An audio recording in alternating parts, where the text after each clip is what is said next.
para sa next video natin na to, ang gagawin na naman natin since napag-register na tayo, ay magre-register tayo ng disembarkation card for foreigner. Click natin to, and nakalagay dyan, register the disembarkation card for foreigner, which is necessary for applying for landing. After registering the disembarkation card for foreigner, you can apply for landing by presenting the QR code to the immigration inspector. Okay, so click next. So meron tayong mga questions dito na kailangan nating fill up. Ayan, yung mga basic information na na-retrieve niya dun sa ating passport ay madi-display dito. Sa basic information, dun sa first page ng basic information, nandyan yung inyong surname, yung enter na given name. So ano na yan siya? Dahil nga na-retrieve na yung information dun sa passport ninyo, hindi nyo na siya kailangang i-type ulit. And yung inyong tinanggal ko lang dito yung date of birth. Dito sa baba, makikita din nyo yun dyan. Then yung home address, country name required. Ayan. So ang ginawa natin kanina ay as a tourist tayo pupunta dito. So lalagyan natin Philippines, country home address natin Philippines.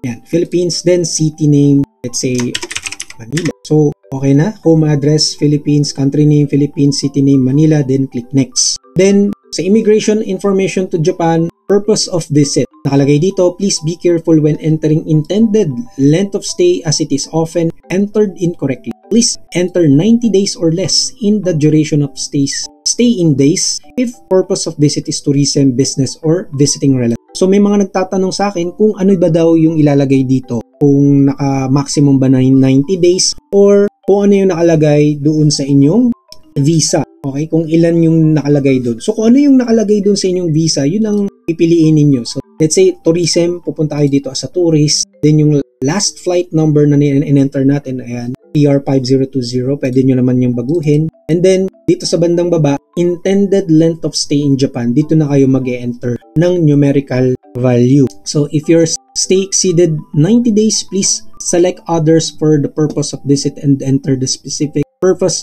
for visit. So kung dito may naka-populate dito kung dito kayo mag-enter kung ilang araw kayo dito sa Japan. Duration of stays in years, duration of stay in months. Since pinili natin yung tourism, okay? Tourism ay automatically yung duration of stay in years at yung stay in months ay naka-block na siya. Kumbaga naka-disable, hindi tayo pwede mag-enter ng value dyan. Dito lang tayo sa baba. So up to 90 days yung ilalagay natin dito kung yun yung naibigay sa ating visa, okay? Pero meron din naman dyan yung mga parang 2 weeks lang.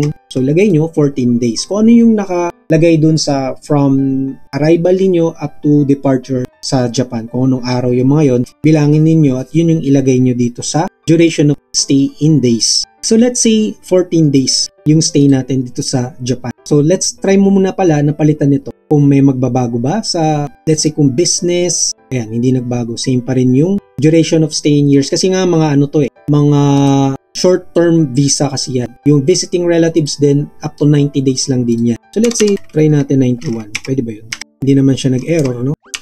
Anyway, so let's say 90 days tayo. Ayan, then visiting or others, tingnan natin others. Ayan, pag others, saka ngayon na pwedeng mag-enter dito sa duration of stay in years, duration of stay in months, and days. So numerical value, kwentahin nyo na lang kung ilang years or months kayo dito mag-i-stay sa Japan. Let's say 1 year and 3 months and 90 days, ganun. Then piliin natin ulit, balik tayo dun sa tourism. Then i-enter na natin next. So nasa page 3 na tayo ng disembarkation card for foreigner. Nakalagay dito yung intended address in Japan na in-enter natin kanina ay nakapopulate na din dito. Yung postal code, prefecture, city, address. Kung sa hotel kayo mag-stay, ayan, i-enter nyo dito. So dahil required na siya ngayon, ano? Ayan, place of stay, hotel name. Kanina hindi siya required nung nag-enter tayo ng planned arrival date dito sa Japan. So ngayon, bakit naging required siya? No? Place of stay. So let's say place of stay, gawin na lang natin yung address. Kasi pinili ko ito,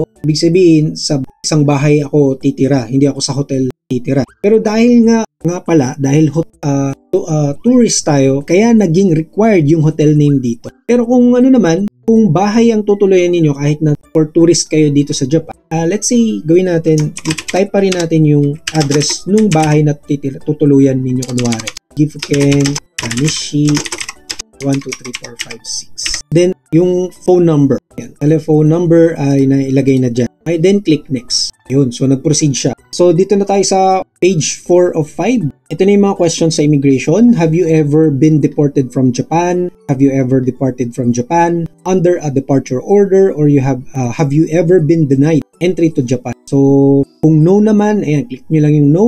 And sabihin nyo lang kung ano yung totoo, kung meron ba kayo na-experience nyo ba yung isa sa mga naka-indicate dito. And have you ever been found guilty in a criminal case in Japan or in another country? And either yes or no, then click no. Do you presently have in your possession narcotics, marijuana, opium, stimulants, or other controlled substances, firearms, crossbow, swords, explosives, or other such items? No. So dapat lahat ng sagot natin dyan no, para walang maging problema. Then confirm, enter dito. Anyway, ayan. So lalabas nga dyan yung surname, given name, and yung ating birthday. Ipapakita niya ngayon sa inyo yung summary ng mga niregister ninyong information dito sa immigration para makapag-generate ng QR code. Okay? So, yung basic information ninyo from your passport, yung details nun, yung name, given name, yung surname, then yung date of birth, then ngayon yung home address na in-enter natin,